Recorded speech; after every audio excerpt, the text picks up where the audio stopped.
जय हिंद. मी Lohit मतानी, police उपायुक्त वाहतूक Nagpur city.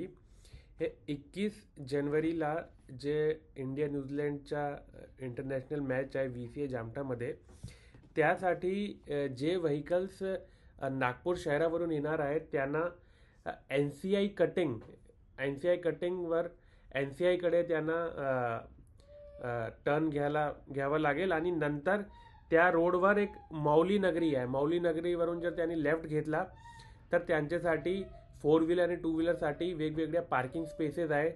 त्यामध्ये D1 पार्किंग आहे जे 4 व्हीलरसाठी आहे, D2, D3, D4, D5 आणि त्याच्या समोर एक बी म्हणून 4 व्हीलर पार्किंग आहे. आणि जे स्कूल बसेस येणार आहे त्याच्यासाठी NCIच्या समोर एक यू टर्न आहे. ते तिथून यू टर्न घेतील आणि एक स्कूल बसची पार्किंग गेट नंबर 13चे समोर ठेवलेली आहे, तिथे ते पार्किंग करणार. आणि जे VCAचे मेंबर्स आहेत ते पण NCIच्या समोर यू टर्न घेऊन हे रूट घेणार आहे आणि गेट नंबर 13वरून एंट्री करणार आहे. याच्यासाठी जामठा टी पॉईंटवरून कोणाला अलाउड नाही आहे येणार, कारण ते मोठा कंजेशनचा पॉईंट आहे. तिथून फक्त प्लेयर्स आणि अंपायर्सची गाडीला अलाव केला जाईल. आणि जे लोक जामठा टी पॉईंट क्रॉस करणार आहेत त्यांच्यासाठी एक बेलास कटिंगचे समोर एक अल्ट्राटेकची पार्किंग आहे, ते तिथे पार्क करून त्यांच्यासाठी फीडर बस सर्व्हिसेस अवेलेबल केलेली आहे.